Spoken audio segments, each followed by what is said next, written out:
Well, hey, and welcome to First Thursday webinar. My name's Dave Miller. I'm one of the co-founders, and I have a very special guest today. We'll get to her in a minute, but first, I wanted to let you know a couple things. Since day one at Leadership Pathway, which will be 9 years old soon, we've all been about resourcing the churches, and whether that's in the room, in person, or through things like this book, Who's the Next You? Our guest coined the phrase that eventually became the title of this book. I encourage you to pick that up if you're interested at all in engaging the next generation and equipping them and releasing them to vocational ministry. I'll drop the link below.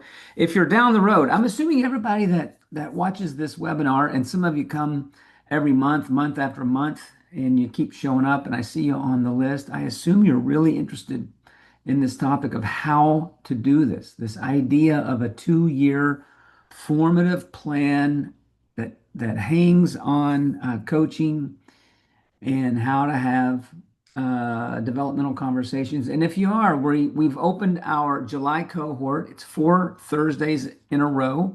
It's not for the faint of heart. Some of you would rather be in the room for 2 days. We've got a couple of those options coming later in the fall as well. But if you want to get after it with some serious training, I'll drop the link below. There are 5 spots remaining. We're only taking 15. And it's the final 4 Thursdays of July from 9 to 1 East. That seems to ring a bell, but it's on the website. I'll drop the link below. So, two great resources on this topic, the book and the cohort that we're launching. Okay. Again, welcome. It's great to have you here for the next 45 minutes or so. Our guest today is Kristin Miller. Do you go by Kristin Miller or Kristin Thomas Miller? Uh, Either will do. My maiden name is Thomas, and I just hung on to it. So Kristen Thomas Miller works, or Kristen Miller, You either. wanted a boy's middle name, and she's got it. Yeah. Um, I say I'm one of the co-founders here, and this Kristen is the other co-founder. And she also leads all of our coaches at Leadership Pathway and spends the majority of her time coaching the people who coach the people who coach the residents. It sounds easy, and we're going to talk about that today. But welcome, Kristen. Thanks. Good to be here. People often say to us, haven't you guys talked about that? And it's interesting how when you live with someone and you sit 10 feet from them and you never talk about things, even though you work on it together all the time. And this webinar would be one of those things. I'm out of town. Atlanta. Well, I wasn't gonna say. Oh, okay. Maybe we'll edit that. I'm out of town. I'm out of town. Kristen's there. We haven't talked about this webinar much. Other than to say, Kristen, I'm just going to throw it open to you, but anyone watching this is probably clear on why they're interested on this topic. Either they want to invest in the next generation, they're passionate about Gen Z. For us, it's all about helping churches in the staffing crisis, and you got to grow the leaders that you need more than ever. You got to have a plan to do that. That's why we do this. So Mhm. that's why we do this. And what is it? It's a 2-year formative we call it residency. There's training, there's spiritual formation, there's best practices and mental wellness plans and all of this stuff that goes into it. But it all hangs on developmental conversations and coaching. It does not hang on training. We say this often. There's Right. 7 ingredients. It does not Mhm. hang on someone's level of education. This has been proven. It's been proven for a couple thousand years, actually. Mhm. Doesn't hang on training. It hangs on that resident's supervisor Mhm. knowing how to coach and how to develop people. And I think you were the first person I ever heard say that. Did you steal it from someone? It's in your book that you wrote. I don't know. Huh? I don't know. You don't know if you came up with Probably. that? I'm not that smart. I Come on. think you said a resident's success. I think that's the word you used. A resident's success, meaning are they hirable at the end of this process? Rises and falls on their supervisor's ability to coach and to Yeah. develop them. Yeah. What do you I, mean by that? Yeah, well, often when we see things not go as hoped or expected with a resident, someone new that you've brought onto your team in your midst. You see some things that feel like trouble spots, growth areas that we're just continuing to have to put in front of that resident and they're not coming around. And often there is a dismissal or just this release of, okay, this resident probably is not a good fit, is probably someone that we misjudged when we interviewed. And so, therefore, there is, from our perspective as coaches, it seems like it breaks for residency. It breaks when there's a new one, and there's some lack of ownership of intentionality at times. It rises and falls then on that leader, not as much on that new one developing it. Now, of course, everyone needs to own their own development, but there's a level of which when you're totally new, totally green, that you don't know what you don't know. But the leader who is in charge, who is the one to be coaching and overseeing, if there is any breakdown or a lack of connection and accountability, then often things go wrong. Yeah. And so that's where we would pinpoint the loss to the coach, just like in sports, versus the win to the resident or the player. Mm. Um, it works similarly. About a year ago, I bumped into you at in the hall at corporate, at the corporate headquarters, and which is the landing at the top of the steps for those of you Right, right. of our home. And I said, "Hey, by the way, we've launched 150 of these. I mean, we've got our 10,000 hours in on this topic. When these Hmm. things get squirrely, when they get sideways, what do you say the number one?" I didn't even finish the sentence because you were in a hurry, of course. You said the boss. Yeah. I was going to say, what do you think is the most common, the boss, the supervisor? So this Yeah. topic is important. This topic is important. It's near and dear to your heart, your team, you to Yeah. be clear, you and your team coach pastors, coach the supervisors, the mentors in how to develop, Hmm. how to coach, right? Right. So thousands of hours, and we know why. We know we are all pretty clear on our why, and we can Hmm. talk about what this is. I get that question a lot in my role when I meet a church and like, so what is it? And we Hmm. start trying to describe what is this 2-year formative program. Hmm. So it hinges on coaching. So I'm just going to ask you, um, how? How Hmm. does someone do it? Not what is it, not Hmm. why. Hmm. Let's pretend we're clear on those things. Okay. How do we do it? Number one, Hmm. Hmm. Well, the first thing is to carve out a time that is consistent to spend with that resident. So every week, minimum of 1 hour a week is that time that you have with your resident. Ideally, it's much more than that. There's multiple touch points, hopefully, throughout the week, but you start with a minimum of 1 hour a week. And what does that communicate? When you set aside time, nothing interrupts it. You don't get distracted. You don't push it around. You don't miss it. That predictability, that consistency begins to form connection and trust and an assurance that there will be times that you too will have the opportunity to talk about whatever the agenda is, whatever uh, a personal struggle might be. It starts there. So it's carving out time that is known by both you consistent. and the resident. So let me play Consistent. devil's advocate. Okay, I'm a youth pastor, and I'm like, yeah, yeah, we carve out. This person's on my hip. They're with me. They sit right there, and when I get up and go to the copier, sometimes I turn around and they followed me there. It's like I Yeah. can't shake them, right? Yeah. So, Right. so it's called a residency. They're there to observe and then slowly do. So yeah, I'm with them all the time. It's pretty consistent. It sounds like you're talking about something Mhm. more than that. Yes. I mean, you might be a parent and have kids around you, especially little ones at your feet. Does that mean you're spending time talking with them and playing with them? Not necessarily. Okay. There's an assumption that can be made just because they're by your hip or they hopped in the car with you on the way to, whatever. Um, it's without those trusted conversations and real feedback and real support, you're not accomplishing the same thing. Okay, so I'm once a week we go to staff meeting together, our entire Mhm. staff team. There's four of us, or there's 400 of us, or 40 of us, and we're all in the room. Does that is that what you mean?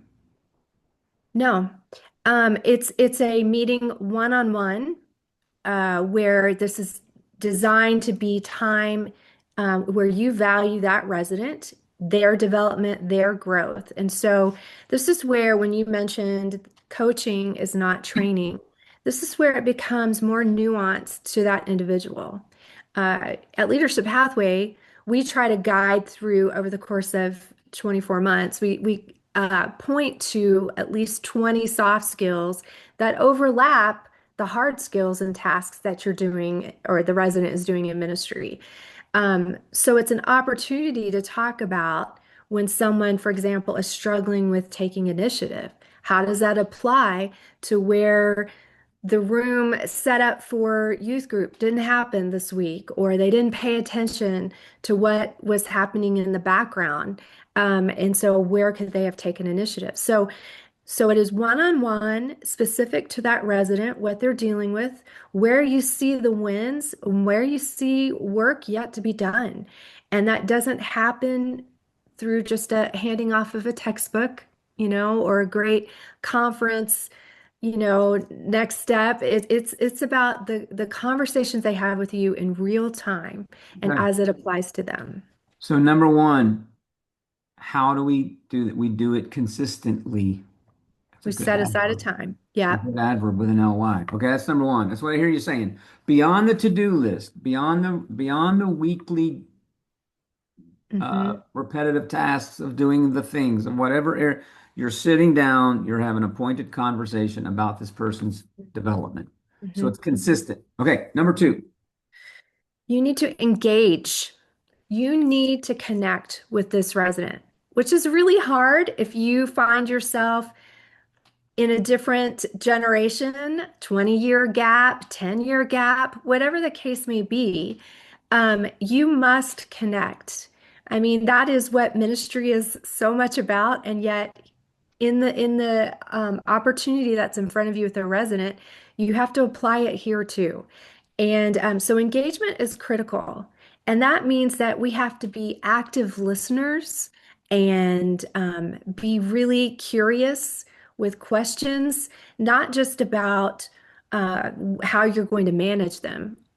Tim Elmore, this great guy who's in the education space, but also has been involved in ministry, really speaks to Gen Z and Gen Alpha. And he says there's no management without mentorship. And mentorship only begins when you establish this trust. And that happens when you engage. So, how do you engage someone? Well, I think it starts with finding some common ground or being curious about what your resident might be interested in. Uh, so it's really taking the time. We have a number of production residents that love anime. And you Yeah. may not love that. That may not be your cup of tea, but can you know a little bit about that? Just to Hmm. say, tell me about that. Teach me about it. Or I saw this. What does this mean? Maybe they're Star Wars, fans, or, maybe someone loves a certain type of sport. Maybe showing up with someone's favorite candy bar or bagel or Starbucks drink just begins to unpack things that say, I see you. Hmm. And in this world where, I think I read this morning, mental health issues, and how young people especially are turning to AI for counseling and therapy. Yeah. Like, what? Yeah. We have the human quotient, and it starts with modeling it, even in something simple as this, like finding common ground, show them how to have a conversation. Many young people are more comfortable digitally, more comfortable on their phones. And sometimes their conversational abilities are lacking. And Yeah. that's not everyone, but there's a good majority that we run into. And you can begin to forge a pattern of showing them how to do that. You investing and engaging with them. Engaging implies that's A taking, conversation and yeah. finding some common interest. It implies taking notes from the last session. Sure. It Yeah. implies I have to prepare a little bit. You told me it was 1 hour, but I've got to prepare. It's actually more than an hour. Yeah. And then when I'm done with that hour, I have to make sure my notes are clear, even though granola is taking them for me. Is it, are they in such a way when I sit down next week, I'll remember what to ask for the next time? Hmm. Hmm. Hmm. Hmm. Is there an adverb version of engage? Because the first one was consistently, and I feel like we need an adverb. Consistently. Okay. Adverb. Um, Engagingly, is that a word? Never mind. Okay, number one is consistent. You better never leave your calendar. It better be there and it has to be consistent. Number two, you better be engaged. Don't look at the clock. Don't look at your watch. Don't look at your phone. Be prepared when I mean, 10 minutes of preparation is a lot of yeah. preparation for these conversations, I think, Yeah. once you get good at them. Okay, number three, this is fresh Um, stuff. This isn't anything like your book you wrote, chapter 12 on developmental conversations. I thought you were just going to regurgitate what you had written in the New York Times bestseller. Okay, number oh, three. okay. Uh, I didn't know about the adverbs. I don't think I'm gonna be able to come up with this at the Oh, last that's minute okay. I here. forgive you. We could have prepared. It's I okay. could have prepared better. We could have. Um, okay. So you're engaging and then you're really taking the time to coach them. And so I guess that's not really the word here because we're talking about the whole thing is coaching. But I think it's looking for a learning opportunity. Uh, Prescription, I think. Prescription. There you go. Yes. This is, Um, I mean, I've heard you talk about this, and this is where yeah. everyone's coaching today, by the way, and everyone's a coach, and some people even spend a lot of money and go get, certified in something. And I would just say that this is where it gets a little different for us because Hmm. we're primarily dealing with people who've never done this before. So Yeah. so let's call that being prescriptive, Okay. Yes. prescriptively. Which I'm thinking now, like a pre-step to that after you've engaged, maybe like the in-betweener is what what are you seeing and hearing, whether it is spoken or not? You know? So pay attention to what is and isn't said. This is where it's like watching the nonverbal cues, Yep. listening to the interest. This is where that engagement with your resident on a personal level will carry over to the Yeah. professional realm. Yeah. And so before we start giving full prescription, what is it that we're hearing and Mm, seeing? it's good. This is what gets missed a lot. And Hmm. I was recently reading about, and lately I've had a few doctor's appointments, and this is so key. When you go into a doctor, um, often they're in a hurry. I mean, it's just like they have to go from one patient to the next. That's just the reality. And we feel that same strain in Hmm. ministry or whatever profession there might be. But the idea is that sometimes you walk into a doctor's office and you want to be able to say, this is what I'm dealing with. And um, not always do you feel like you're really heard and seen. It's quick at times where you're given a piece of paper or sent in your app that here's the next thing you need to do, whether it's medicine or, more exercise or whatever. Mm. And so sometimes you feel like you're not seen. Let's not missee your resident. And this is where slowing down, being a little more present, doesn't have to be a long span of time. It's just being very active in your listening and curiosity, asking questions. And then I think that can jump or lead to the prescription of what to do. Which type of personality struggles with this the most, do you think?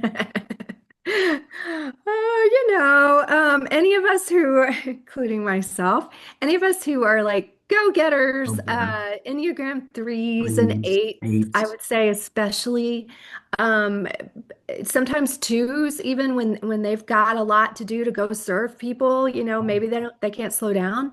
Um, it really is a moment that like if you don't spend a little bit of time or even just settle yourself to have the presence of mind to show the value that you are interested in them, it will I don't know if it's derail, but it will slow down the process I think real of is a good word. engagement and growth. All of those studies by all of those really smart people that we quote all the time that we didn't have to pay for. They talk about authenticity in this Yeah. generation like never before. I mean, I think it's always been important, of course, but Yeah. like they are screaming for that way beyond uh, some sort of secret plan. They can sniff it. They can call our bluff. They can tell when we have an agenda.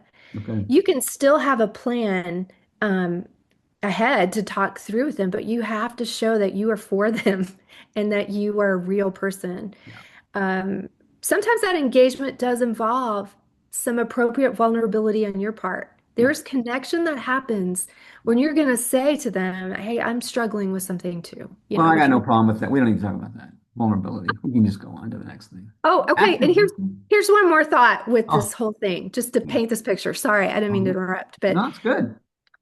be lingerable.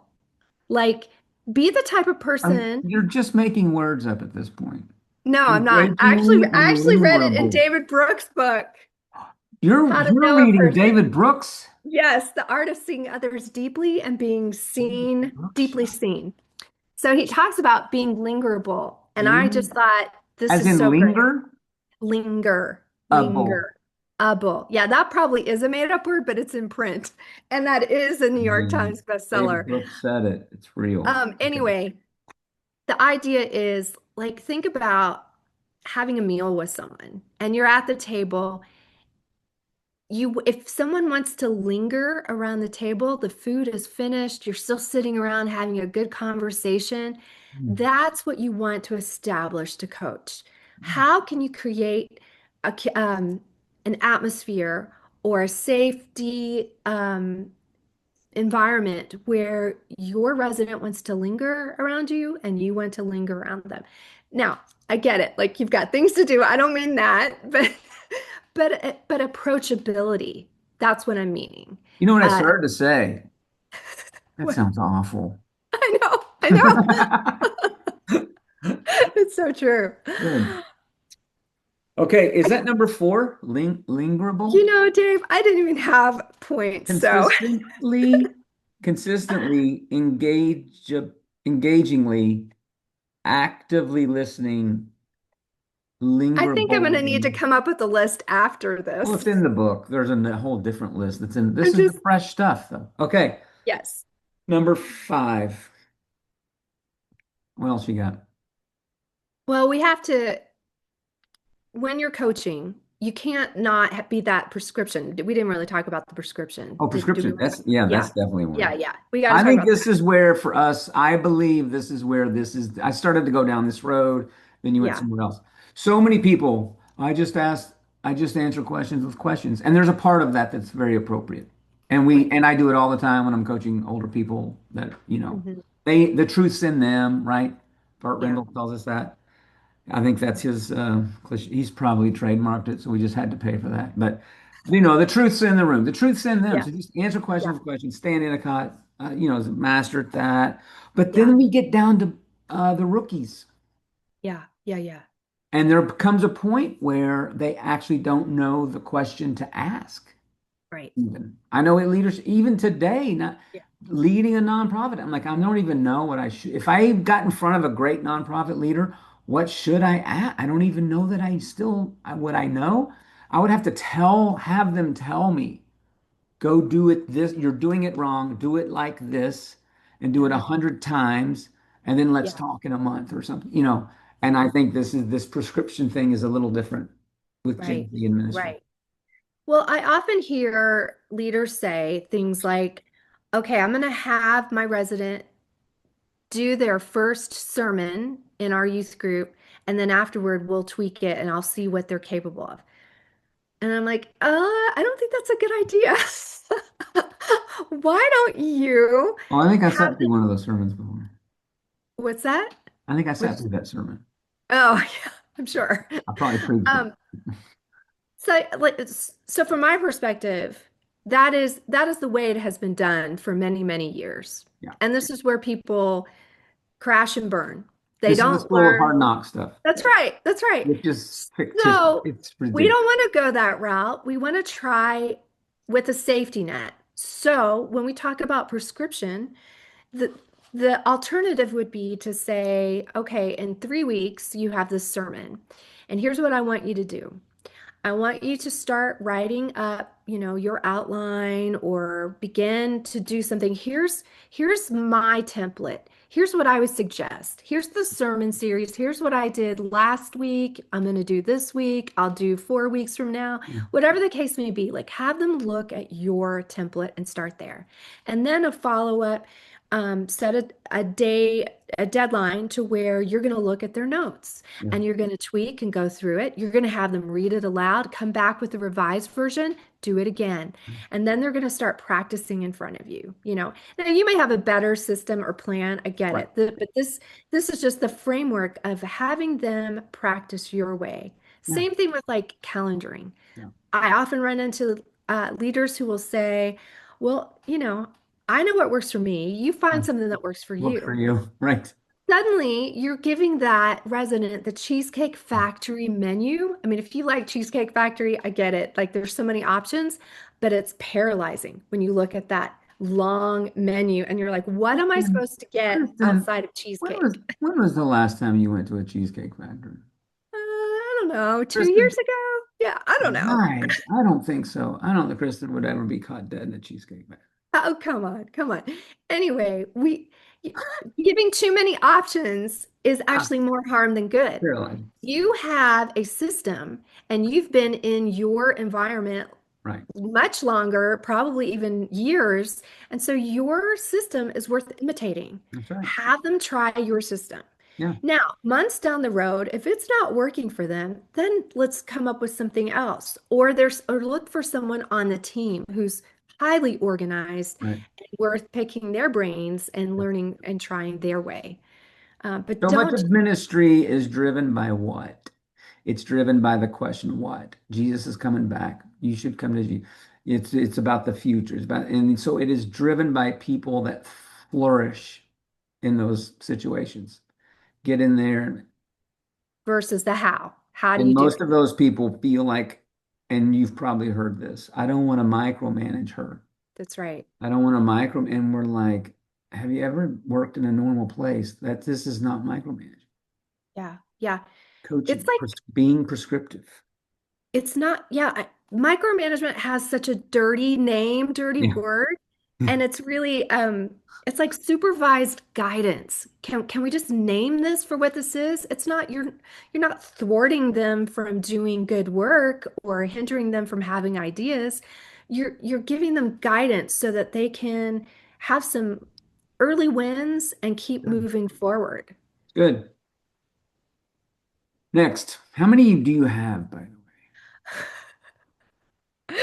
I think I have maybe one more. Oh, I okay, mean, good. yeah. Honestly, Dave, I didn't have a list. Can I confess? I should have thought through that. I mean, but yeah, I have like thoughts is what I had. Thoughts. Are you disappointed? Probably. What's the phrase I'm thinking of? You have strong opinions and thoughts. I mean, Kristen was told our by a boss once that she had strong opinions. Never say that to a woman. Okay. yes, Finally, your last point.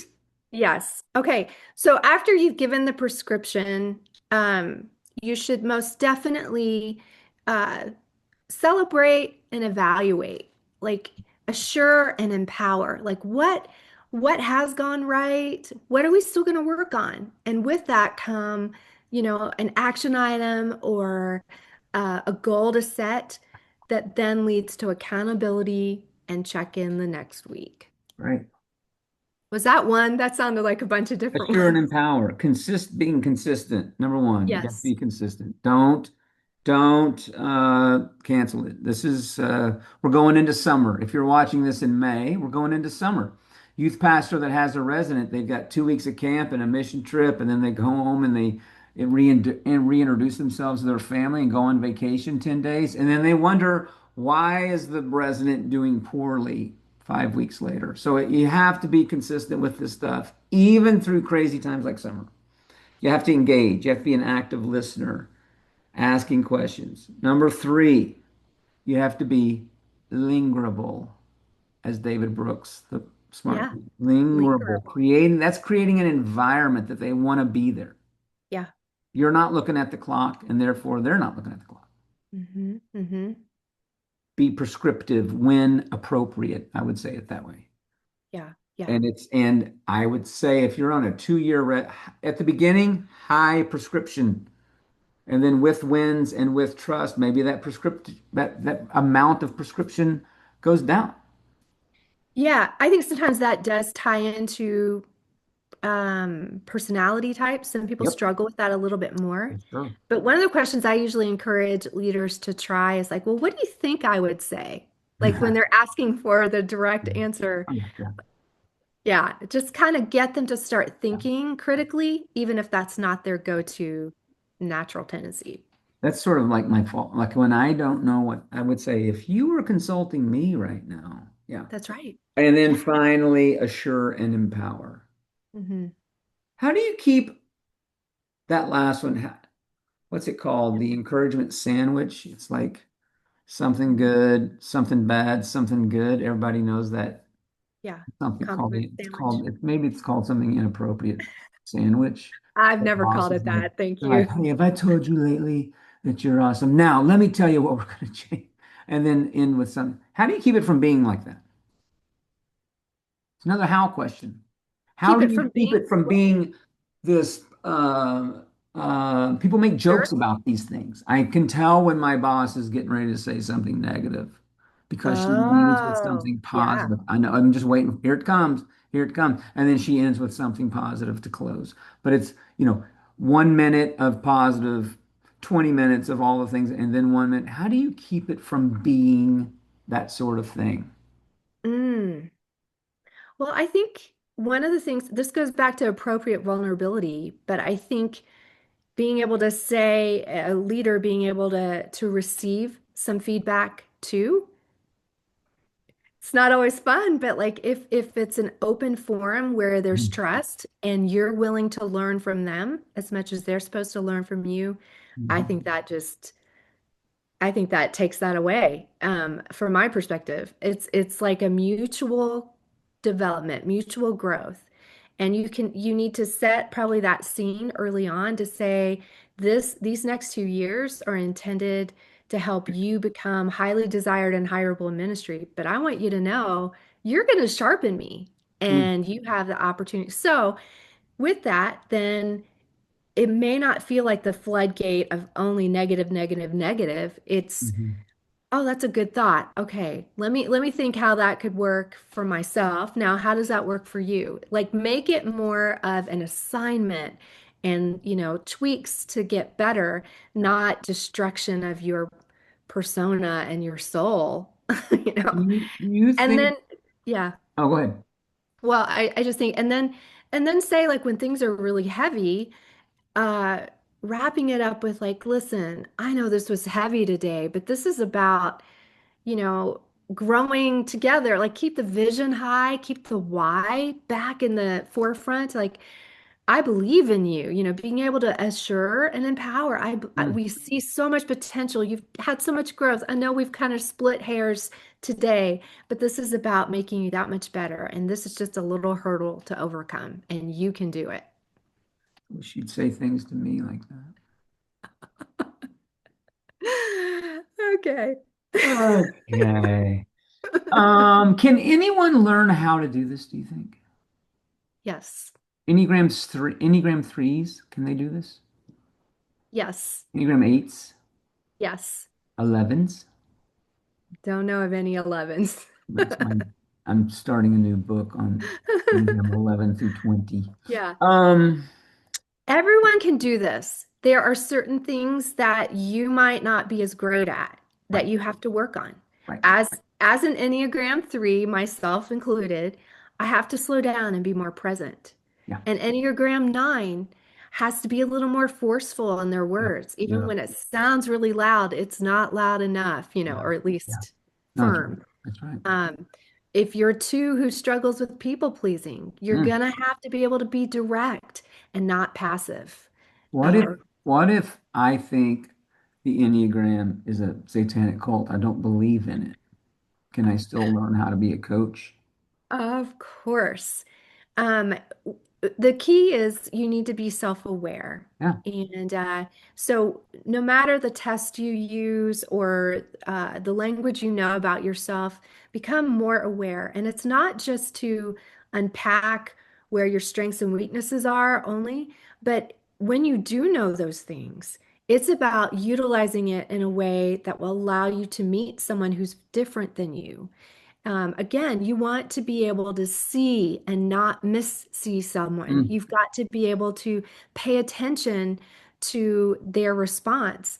It oftentimes is not them just being difficult or um, irritable. It's something like we are shaped by our early years, we come up with a certain perspective, and so how we process information. Some people need more time to analyze before giving an answer.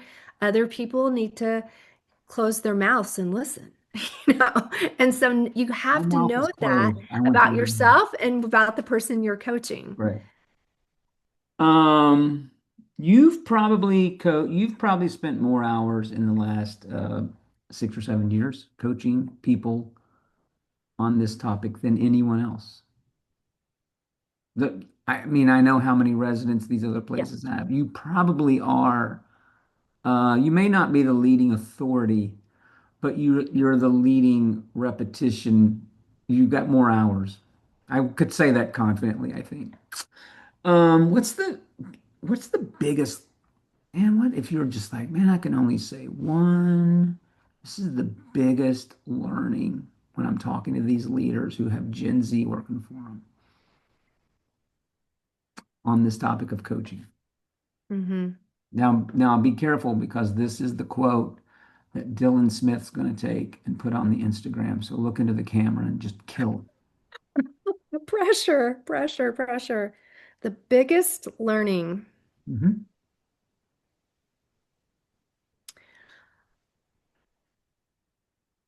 I mean,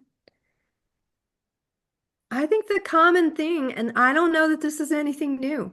This is so, this is often what old and young and in between, we should never, ever assume.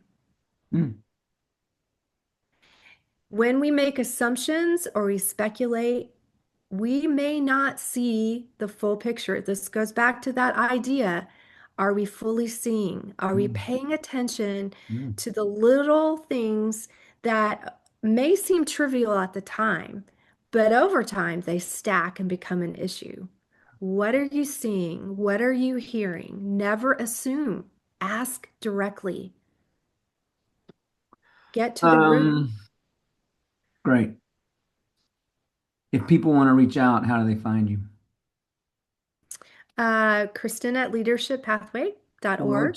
402-402-676 Okay, okay. 9890. Just text her. She's right Yeah, there all the sure, time. sure, sure. This has been great, Kristen. We should hang out. I would, if you ever are in town, I'd love to have lunch or, if you ever Everybody, I'm sorry, he's a dork. just want to reach out sometime. Whatever. I mean, this idea of being seen and heard, I'd like to unpack that with you. You got to be in the same town, man. In the same town, man. Just saying. Um, in all seriousness, ministry is hard. It's never been harder. It's never been harder. And then you take someone who's got a full calendar killing it, and then you insert what we do all the time. We drop a resident in there and say, And we say things like, this has got to be consistent. I know your calendar's packed, and you better be ready when you walk in because you've got to be engaging and actively listening to the, and then be prescriptive, but only be prescriptive when you should be prescriptive and not when you shouldn't be prescriptive. And that you only get there by doing this hundreds of hours. You'll figure it out. And then finally, we say, and make sure that you assure and empower and never assume. And they're like, what? What did you just say to me? I know. That's Yeah. not easy. It's not easy. So it's Yeah. with great, great, extreme compassion that we do Hmm. this work. Hmm. And I mean Hmm. it. And I mean it. It's not it's not for financial gain and it's not for power and notoriety. It's Yeah. because this is not easy to do. And this Right. is why Kristen and her 8 or 9, however many coaches there are over there, stay on Zoom and Mhm. on text and on phone calls. We say it's an hour a month with us and those leaders, but really, I know there are days and weeks and months when our people are just walking with them, getting them Mhm. through it because time and time again, they've seen you get through the difficult stuff in the first 8 or 9 months, Tim, and then you have this killer leader in the second Mhm. year. And I had saw one of them today Yeah. worship in Atlanta, Georgia, and then went to lunch with the next one, hopefully, Yeah. who's Yeah. going to come in. This is Right. possible. This is It is possible. It's possible. doable, and it's doable because of you.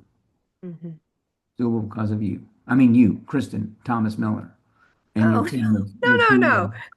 your team of bandits of coaches, It's your team of coaches. So thanks for all that you do.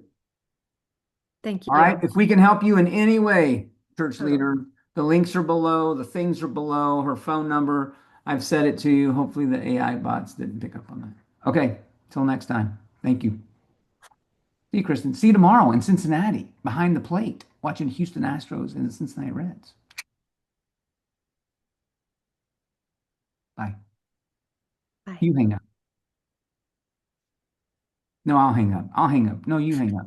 I'll I'm hang up trying for to you. find my thing. Hold It's like on. we're dating again. You hang up You want first. you want me to hang up? You want me to hang up and you hang up. I'll hang up. You'll hang up. Man, I hope that was okay. We're still recording if it's not. And you can say something else if you need to. Bye. Bye.